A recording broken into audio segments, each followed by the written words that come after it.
If you own a business, you know how difficult it can be to get new clients.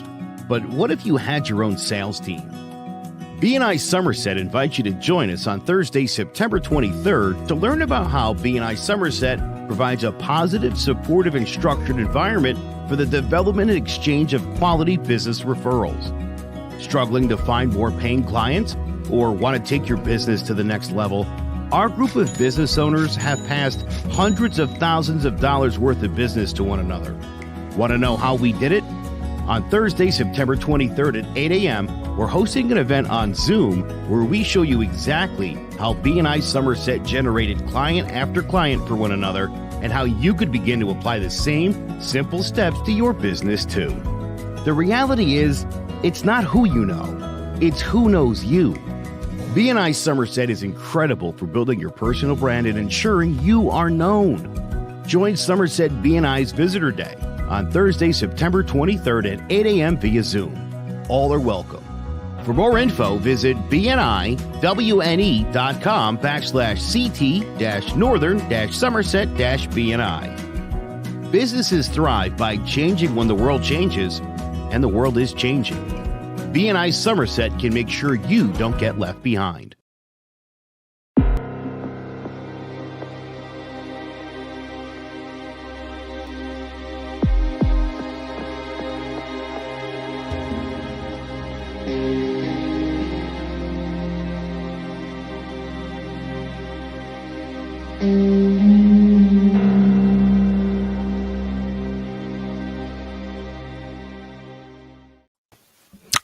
To the Roll Podcast. I am Meyer along with Dylan Ox.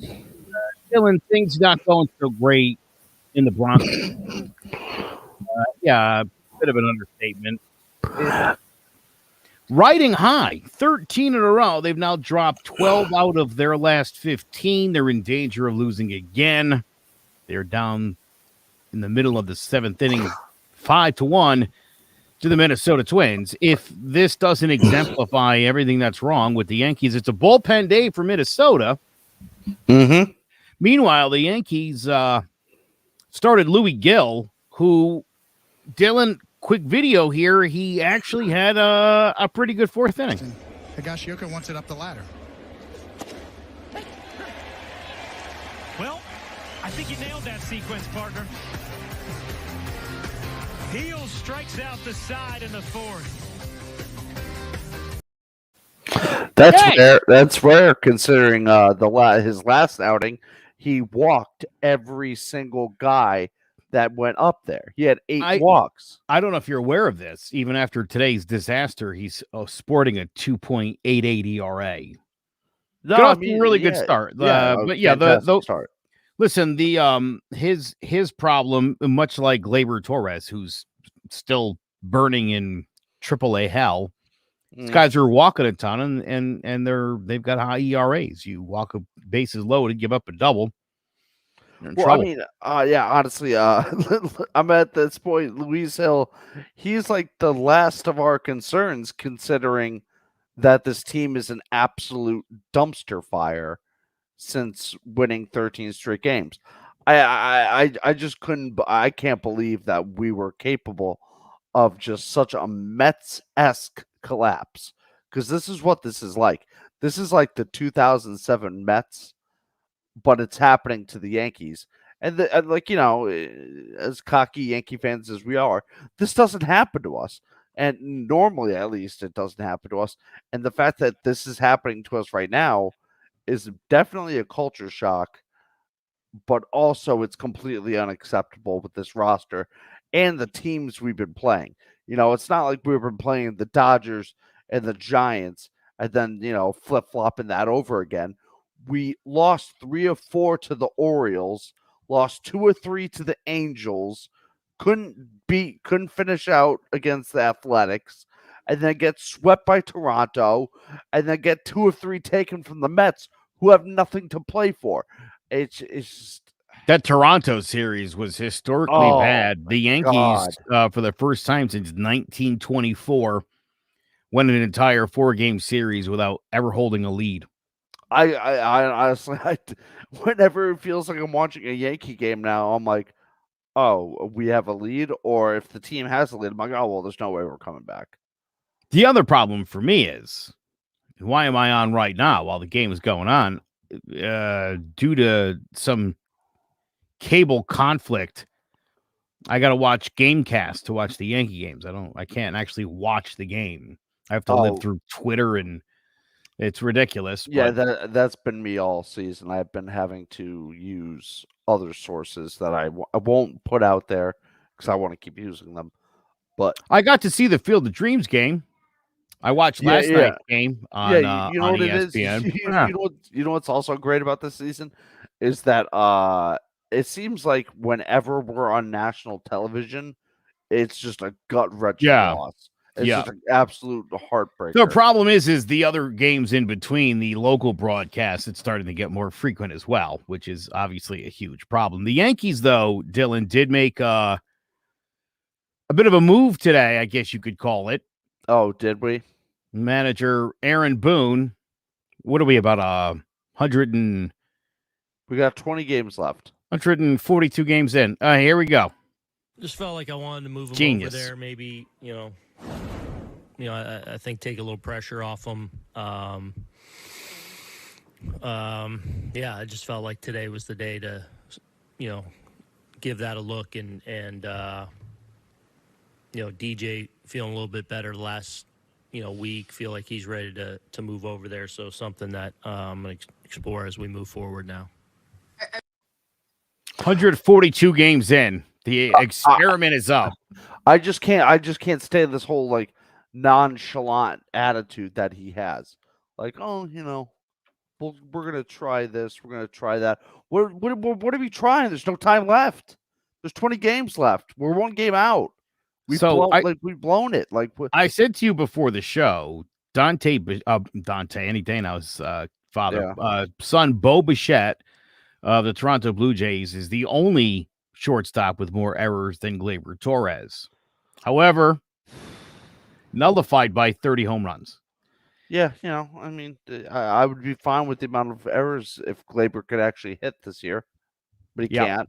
If you're going to give one up, you got to get two back. That's how it works. And Gleyber's not first home run since July 21st. And you know what it is with all of his errors? They always just seem to just be the ones that extend the inning, and then sure enough, next guy up, and it was the next guy up yesterday was Francisco Lindor, and they just cash in to hit home runs right after he makes errors. And it just seems like that, like every time he makes an error that happens. It's not just a here or there kind of thing. And same with Gio this past couple weeks too. Seems like a lot of innings just being extended by Gio Urshela or Gleyber Torres errors. And it's just it's just not winning baseball. We can't win this way. Do you know the Yankees 2-11 record since their 13-game winning streak? This was a couple days ago on the 10th. They're actually not the first team in history to do that. The 1991 Texas Rangers topped that feat. So. How long ago? 1991. Oh, okay, 1991. I thought for a second I thought you said 1911. I was like, huh, that doesn't surprise me. But no, I mean, it's just I feel like such an idiot because all day today when I knew we were recording, I was like, huh, this pod's gonna be a lot different, a lot different tune from the last one I recorded with Lucas when we were coming up riding high, about to go into the Athletic Series, 111 straight. We were even joking like, oh, what are we gonna talk about since we've been winning so much? Ugh. It was amazing.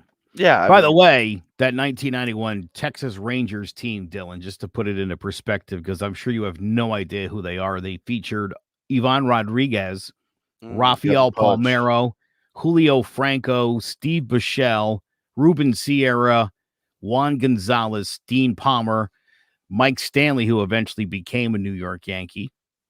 So pretty decent squad. A couple of those guys became Yankees. Ruben Sierra, Ivan Rodriguez. Mm-hmm. Kenny Rogers, Goose Gossage were also on that team. Bobby Witt, whose brother threw a perfect game when I was a boy.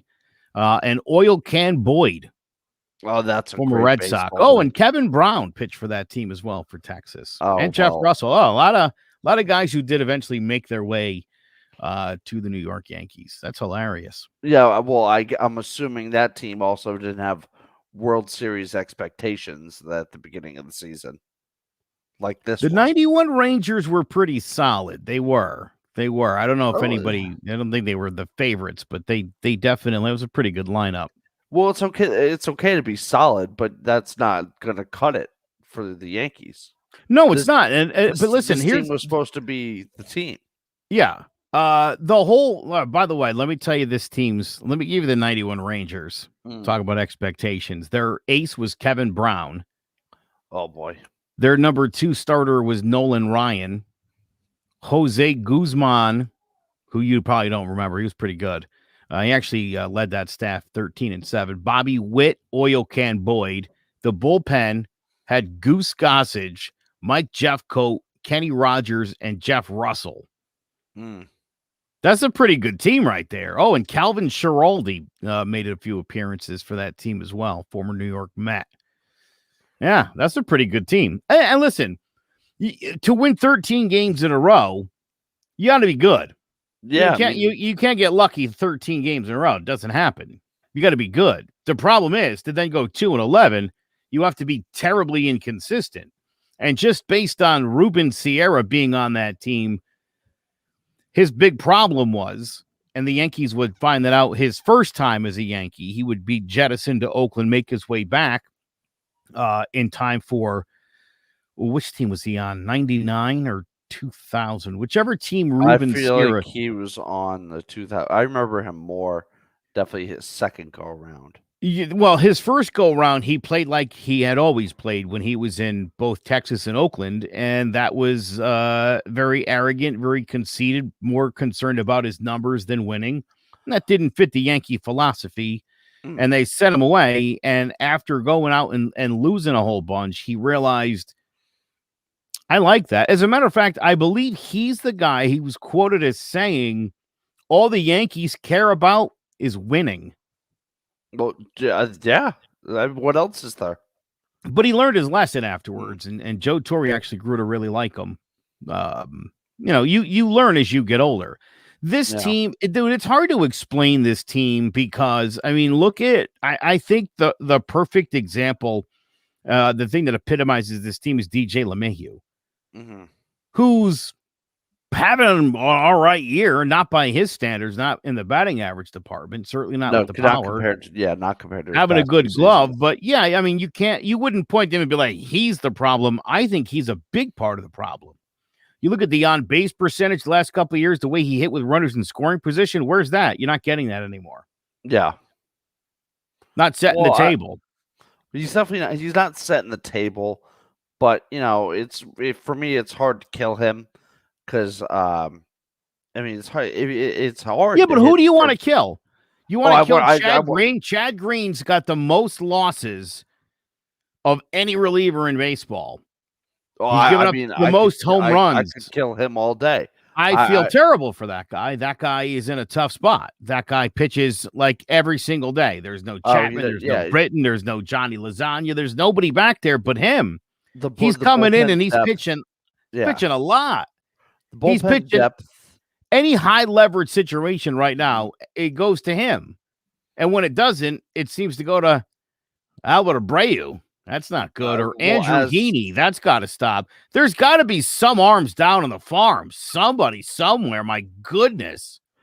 And just I was okay initially at the trade deadline when we didn't really make a move for an arm.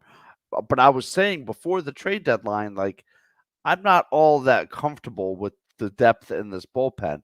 Like an injury here or there, and we could be exposed, and that's exactly what happened.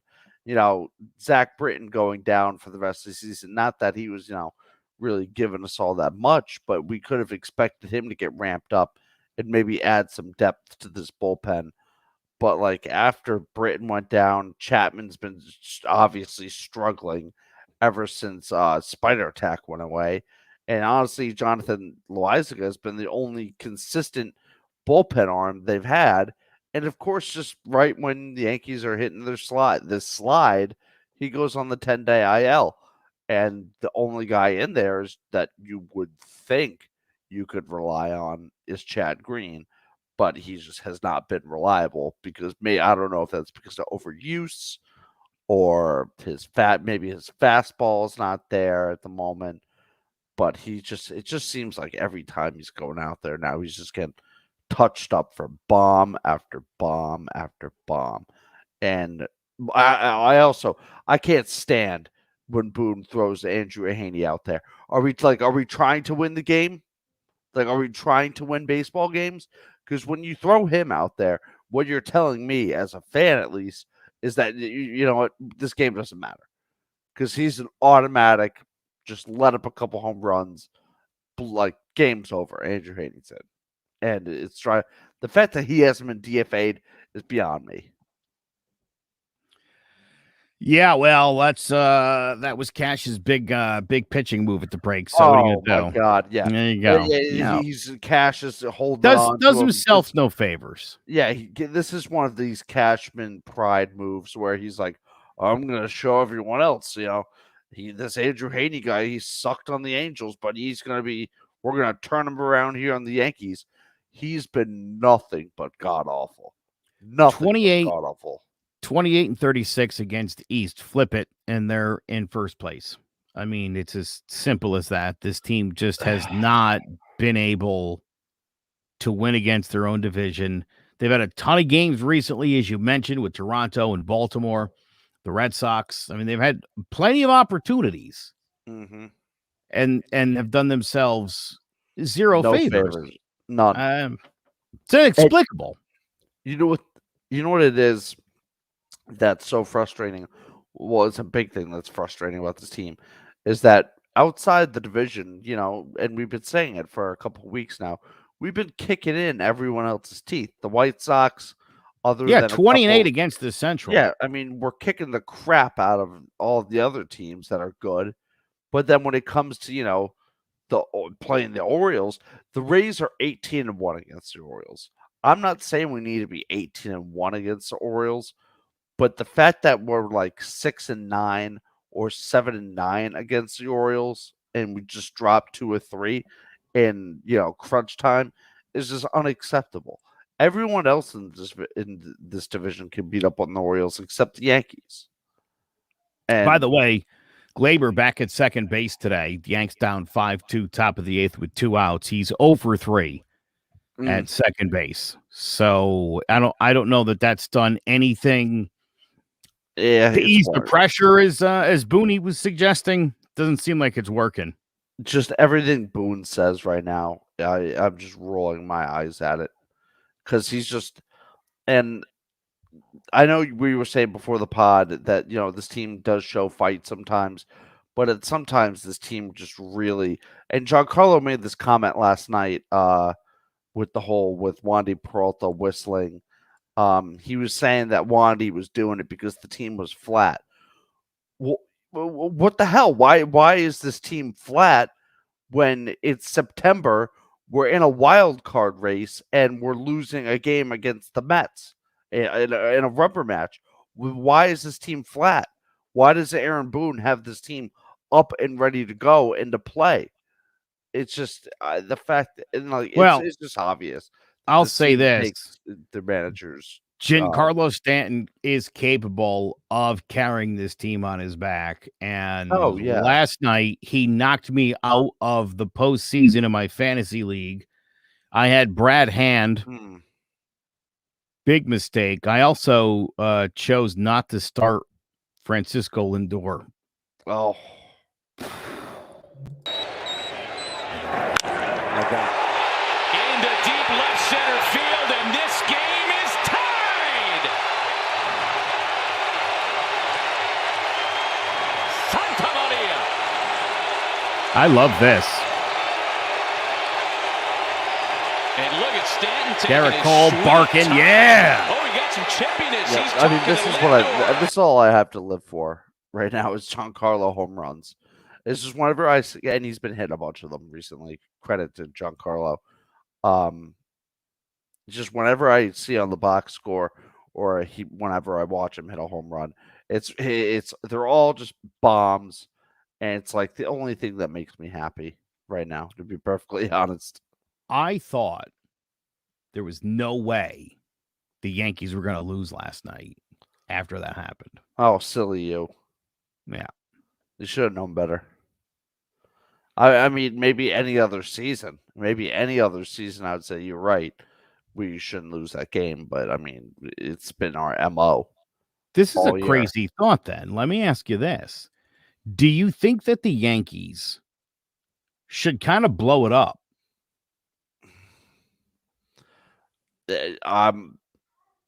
Like how like what? Who's going? I mean, move people. I don't know. Anybody and everybody, okay. with the exception of Garrett Cole. I don't know. Who do you want to keep? Judge. Okay. Judge. Good. Judge. How about Stanton? I mean, as long as Stan's playing in the field, I can't hate him. He's hitting 270. He's got 28 bombs. He's got 70-something RBIs. He plays solid defense. I mean, maybe he's not worth the $300 million, but I would have liked to maybe see a full season of Giancarlo on the field. Imagine if he never really hit that big time, like month and a half slump when he was DHing, and he's just been out in the field all season playing the way he's been playing.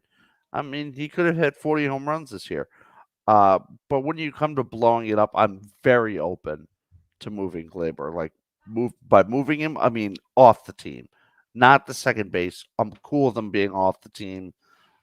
I'm cool with Gio going at this point, honestly. And Joey Gallo, he's under contract for next season. Is that correct? Correct. I would move him too. They don't need anybody like that. I mean, this guy hit his 33rd home run, 71 RBIs, 199 batting average. I mean, my God, all we do is complain about Gary Sanchez.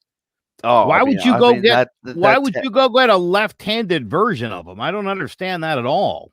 I gotta kill Gary real quick about that tag, or the non-tag that happened the other day. I have no idea how that goes down.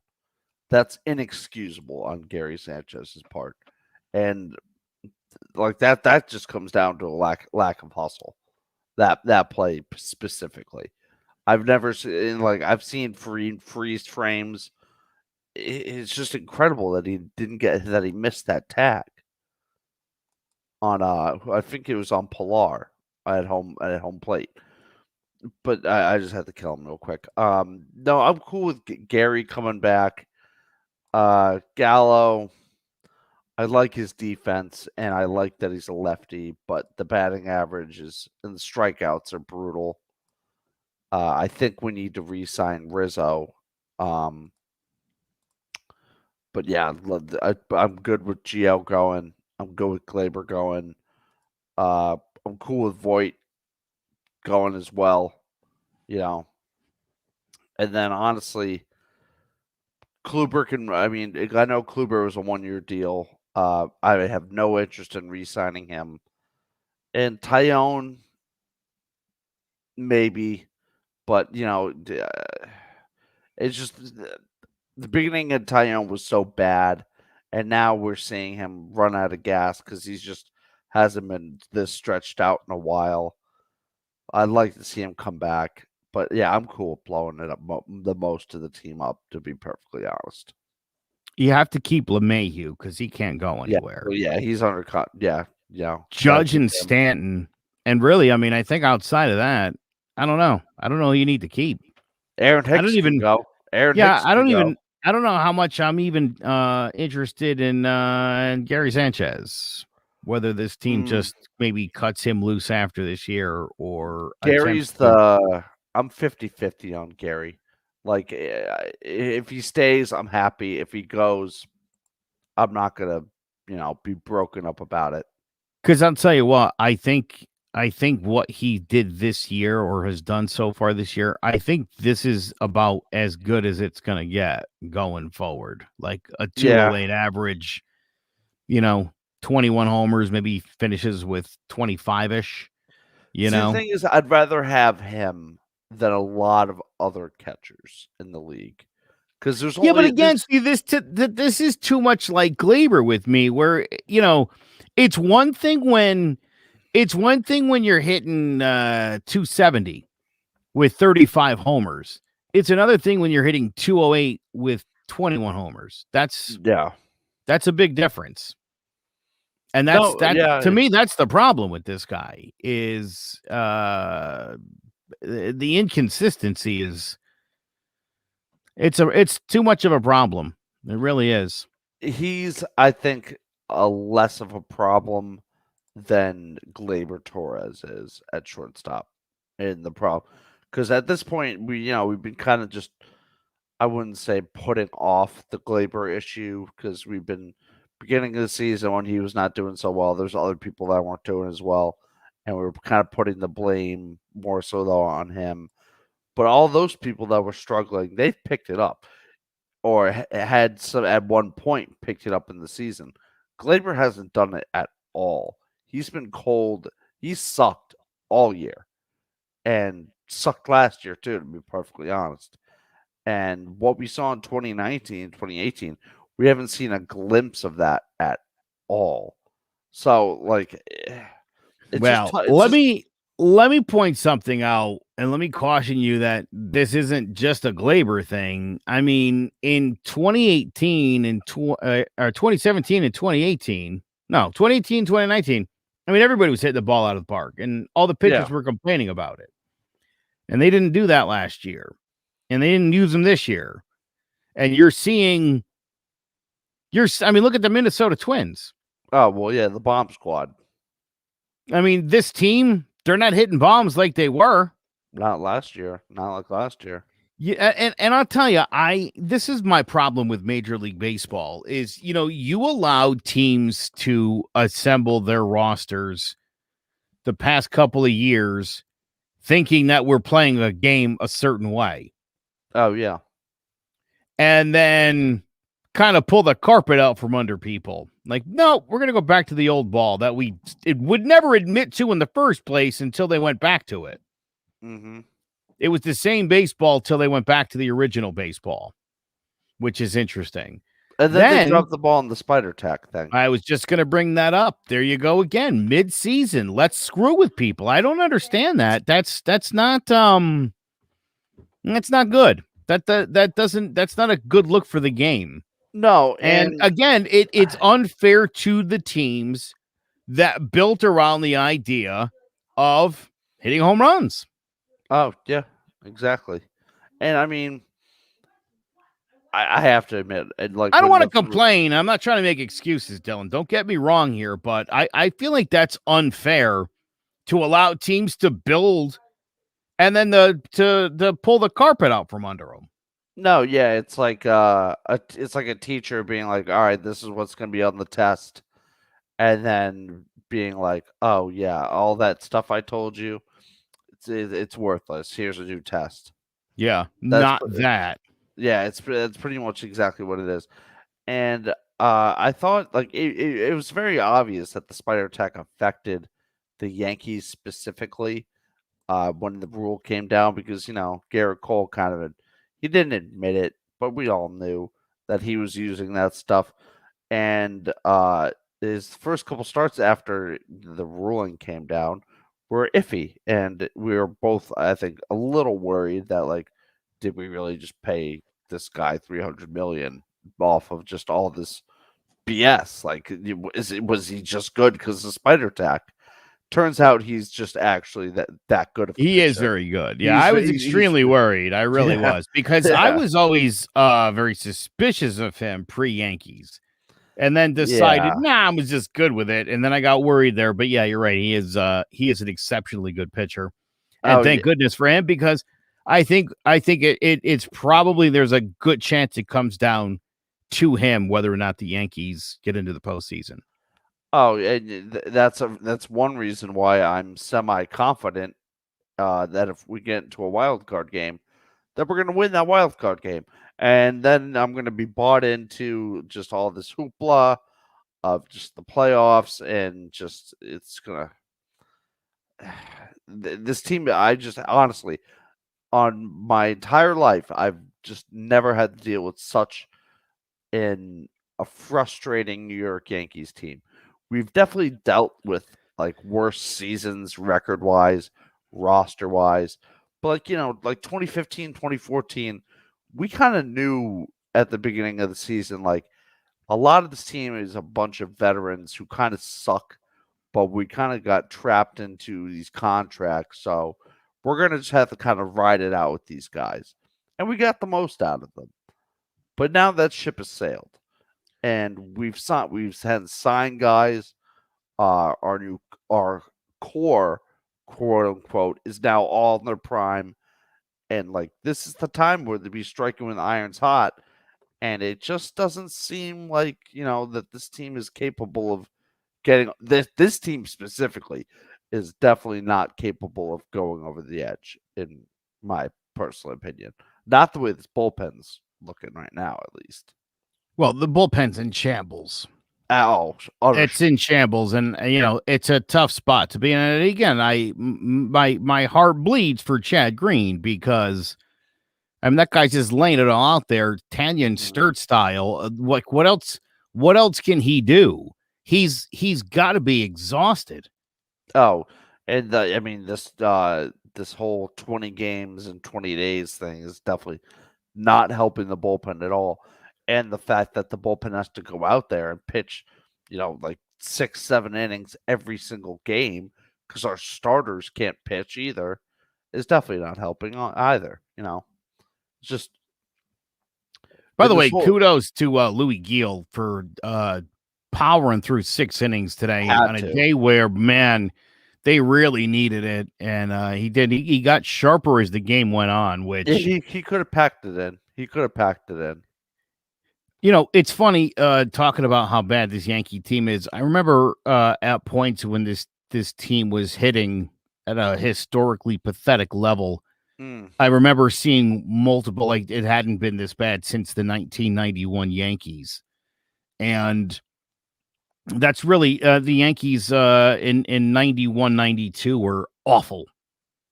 Yeah, and then I wasn't alive. Their fortunes started to turn in 93. 94 was the strike, and then from 95 on, it's been glorious. But I was there at the end of the weird times where the Yankees were mediocre for a lot of time, and they had brought up 3 young kids from the minor leagues, and each was as bad as the other. It was not everything the Yankees did in the early 90s was just not good. So I'm going to pose this question to you because you and my coworker, there's some similar ages, both lived through the 80s, Yankees baseball wise. Is this like since 09 to now and the drought that was in this from late 70s to the early 90s, which one would you say is a worse drought? The one where the Yankees are just not winning and being not competitive at all, or since 09, the Yankees consistently competitive, but just never good enough? So look, the Yankees won the World Series in 77 and 78. Thurman Munson died in 79. They lost the strike-shortened 1981 World Series to the Dodgers. Mm-hmm. From 82 to Don Mattingly showing up, it wasn't great. Things were bad. And then you had the Don Mattingly years from 85 to 90. He hurt his back. And that's when you got into the early 90s, 90, 91, 92, into 93. They started cleaning house. They got rid of Roberto Kelly and Mel Hall, brought in Paul O'Neill, and everything started to change. They would get David Cohn a year later, and they were off to the races. Changed the whole culture. So from 1982 until 1995, again, take out the 80 take out 86 through 90 when Don Mattingly and Dave Winfield were hitting, winning batting titles and MVPs. And the Yankees were, it seemed, a constant runner-up to the Toronto Blue Jays then. That they just couldn't quite jump that team. Red Sox, obviously, 86 went to the World Series. But but the Yankees were just like not quite good enough. And Dylan, every single free agent they went out and got underperformed, and every young guy they traded to get said veteran became an all-star. Where you had, I mean, during the mid 80s, you could go around the diamond from Jay Buhner and Jose Rio, Hal Morris. I mean, you had a Willie McGee, Fred McGriff. These were all Yankee farmhands that got traded all around the horn. Mike Lowell. I mean, the list was endless. The Yankees were giving up on young guys to get veterans who were past their prime. Yeah, that was the knock on George back in the day. He said he would just sell all the prospects for all these guys that never panned out. They made a great joke about that on Seinfeld when George's dad meets Steinbrenner. Jay Buhner. I love that clip. For Ken Phelps. Dude, Ken Phelps by that point in his career was like a 12 home run guy. He was old. He was a DH. He couldn't run. It was love his arm. Oh, it made no sense, dude. Oh, a cannon for an arm, my friend. It was. So look, this we've been talking about this all year, that this Yankee lineup, this Yankee roster is not well constructed. No, it relies too heavily on something that has become an illusion, because this team thought they were going to bop their way all the way to a World Series, and there's been no bopping. The home runs have not been there. You take out Judge, Stanton, you could throw in Rizzo if you want, since he's been there. Gallo's popped, I think, 8 now. Gallo, he's been popping home runs, but that's it. Gary, 21. And that's it. I mean, nobody's really, these guys are not the Bronx Bombers. No, not at all. And for a while, I was just like, oh, maybe it's like, it is kind of across the league. We're not seeing as many 40 home run guys this year. And I think that has to do with something with the way Spider Tack was handled at the beginning of the year. There's only a couple guys, maybe like Shohei, Vlad. By the way, let's talk about this for a quick second. I appreciate the one great season that Shohei Ohtani's having. I really do. Vladimir Guerrero Jr., and I've been saying this for a while, is on the cusp of winning a triple crown at 22, 23 years old. He's 22. He's not even going to win the MVP. That's an absolute outrage for a guy who's hitting like 265. I like Ohtani. What he's doing is great. I'm sorry to say, a triple crown is you can't be better than a triple crown. Like, that's it. And for the longest time, it was like almost an unreachable achievement, because up until it was Carl Yastrzemski, and then for like 50 years, no one had touched it. Right. And so then, Miguel Cabrera, Miguel I think, Cabrera did it in back-to-back seasons just to be a douche. I think he did it in 12 and 13. But yeah, it's an amazing feat. I'm sorry to disregard that because the guy pitched 15 times this year. Give me a break. I'm sorry. He's a pretty good pitcher, not the best. His stuff wise, he's like top 5. I'll tell you too, I think it's a detriment to the team. There's a reason Babe Ruth stopped pitching. Pitching a Major League Baseball game, that takes a lot on the body. Oh yeah, absolutely. Yeah. If you really want to make him valuable to that team, make him your 8th inning guy or make him your closer, where you could take him out of the outfield, throw him on the mound for the last inning. Otherwise, every 5th day or 6th day, however they work that out there, they're absolutely taking that's too taxing of a day. Well, and they're taking at bats away from him, to be perfectly honest. Absolutely. You also end up taking him out of games early. He's leading the league in home runs. Why are you taking at bats away from him? That guy should be playing the field. And again, you want to pitch him. He'd be my closer. Imagine he'd be unhittable. Imagine if the Yankees went and signed him. Imagine if he wanted to, sack up to be $3 million a year. That's all he gets. Yeah, he just wants to stay out in L.A. On an irrelevant franchise. This season's been so frustrating, and just seeing It's funny to think what that guy's doing for $3 million this year.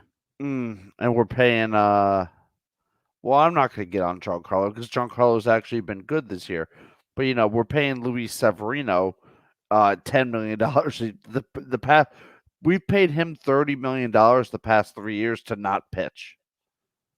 Yeah. I mean, this whole season, that's another thing, too, is if we're going to, talk about deconstructing the roster, how much faith do you have in Severino going forward? Can we rely on him to be the old Severino into I think next it'll year? just be nice to see his face, just to see that he's still a real person, because see that he's starting alive. Yeah, it's to the point where ever since they handed him all that money, something ain't right. No, I don't know. They're not a physical before they gave him that deal. I don't understand. Well, I mean, good thing Cash signed him on such a team-friendly deal. Like, I mean, imagine if we actually had to pay him some serious cash. Same with Aaron Hicks. Aaron Hicks can go. I mean, I'm done. I'm so done with him. I don't even care that he's a switch hitter or that he plays good defense. He's never healthy. If I see Brett Gardner again next year, I think I'll actually lose it. Honestly,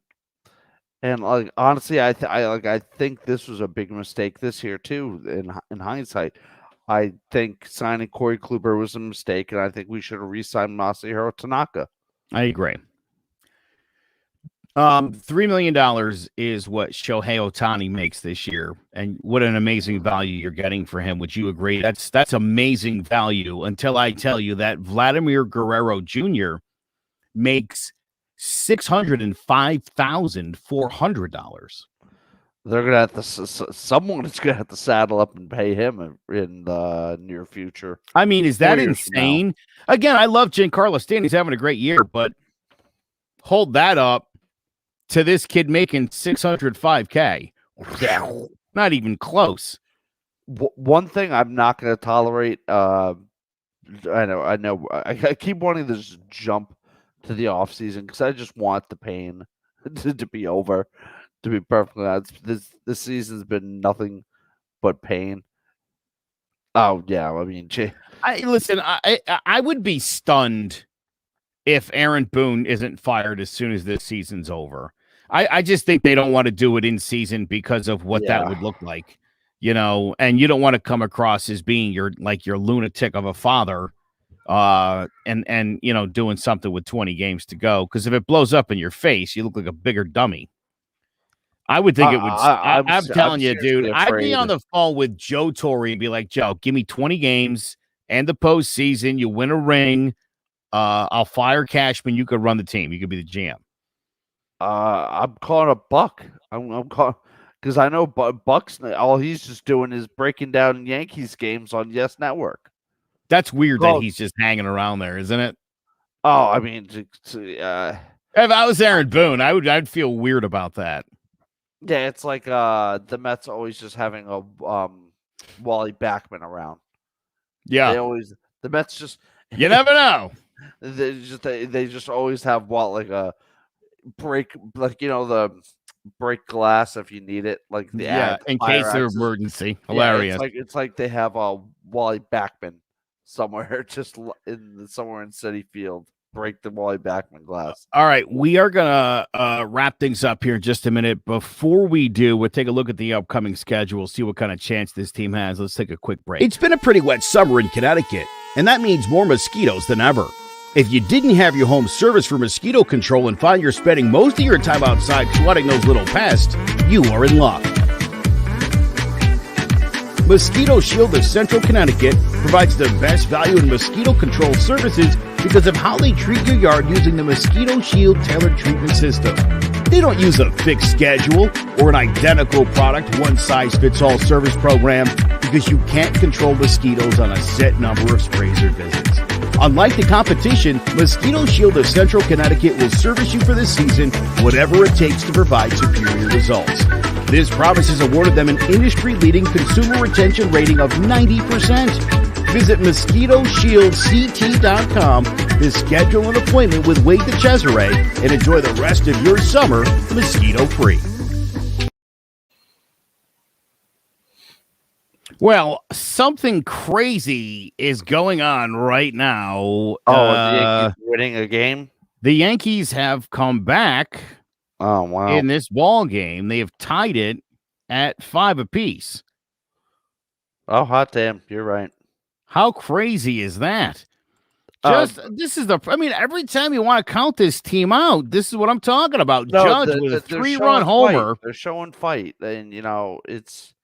You know what they keep doing? They keep drawing me back in, and now, sure enough, I'm not even going to say it because I'm telling you. Here's the thing: you got to finish this one off now. You battled all the way back from 5-0. You tie this game up. If you lose it in extras, I mean, at this point, 10 back, 79-64. You're back of both Boston and Toronto for the wild card. You can't afford to lose any more games as it is. Well, yesterday, if we won that game, both Toronto and the Red Sox lost yesterday. So, we're missing making up ground. Absolutely.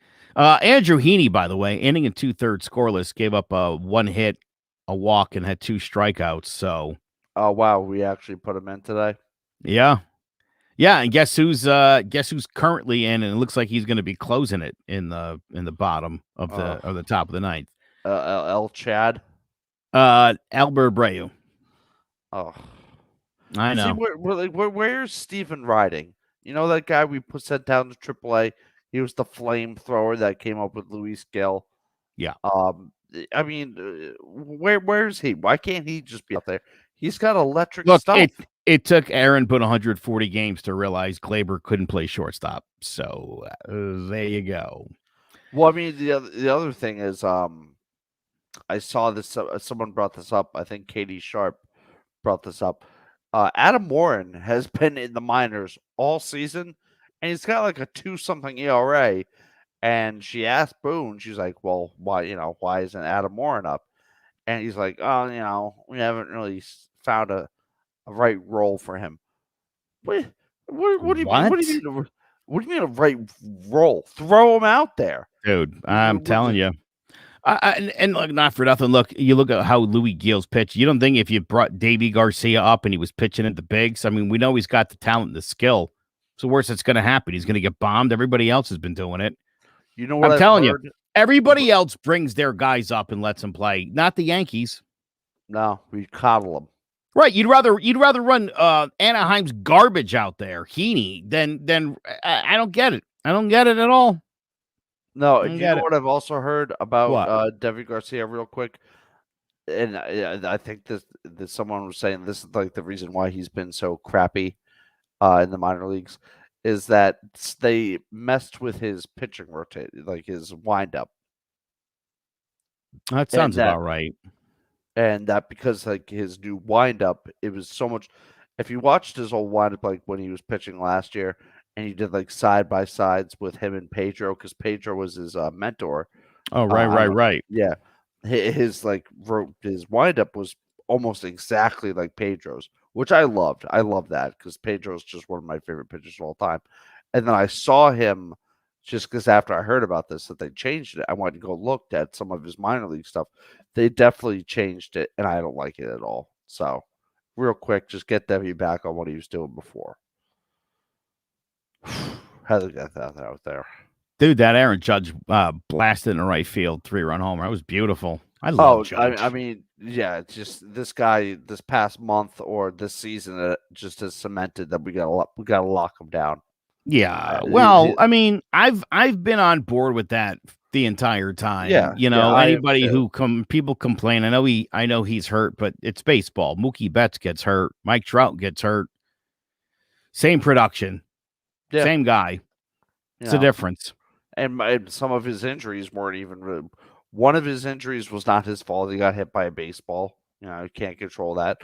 And the other injury, the rib injury, that I put that more on the Yankees medical staff not being able to figure out a freaking rib injury for over 7 months. So other than those 2 instances, guy's been on the field. And when he's on the field, he's constantly at a 900 plus OPS.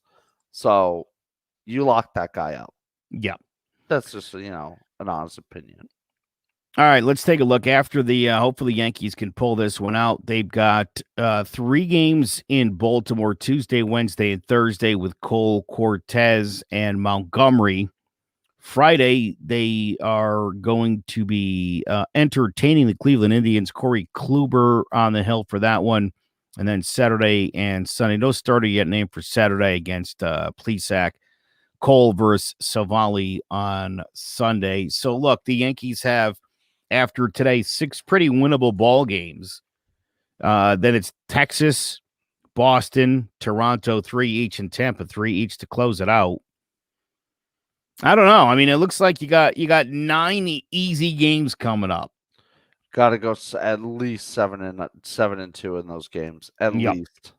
And then, look, if you need to close in on Boston, Toronto, and Tampa, that's the end of your season. I don't know what more you could want. Let's come back here on Monday, see where the Yankees are. We'll get hooked up for the Texas series, and then finish next Monday, the 27th. After the Boston series, and set us up for the rest of the season, Dylan. I think we'll hit a couple of Mondays in a row, get this season back on track, and we'll see what happens. But good to have Kluber back. We'll see. We'll see if we're playing October baseball or not. I believe. I'll believe. It's hard. It's just so hard. I know. I understand. I really do. They keep breaking my heart too. But you just gotta smile through the pain.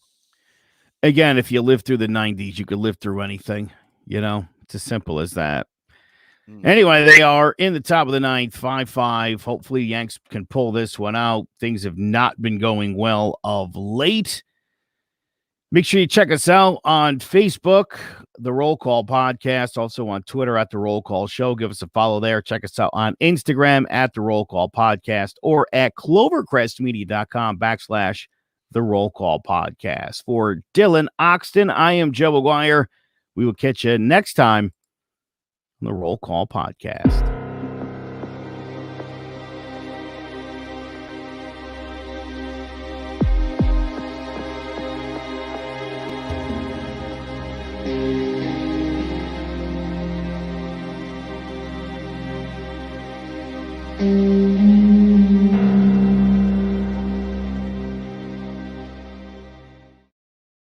Can I get a roll call? Let's get it on. Hit the field, let's play ball. Go home, we stand tall. Oh yeah, we back. Oh yeah, we back. 2020 division, Yanks back on the train track. Had to let the chances go, but we welcome in Garrett Cole. Judge back with the guy, we're bringing Giancarlo up on these corners. Look at the information they gonna K back awesome. Boy in the shell, they on the corners with Torres and LeManu. Seeing Chesto play too. Severino in rotation, packs to throwing cage too. Fully loaded. We got the airlies wide open. One game at a time, we stay focused. Bronx Bombers on a mission. World Series chasing, taking the division. No time for wasting. Again, first placing.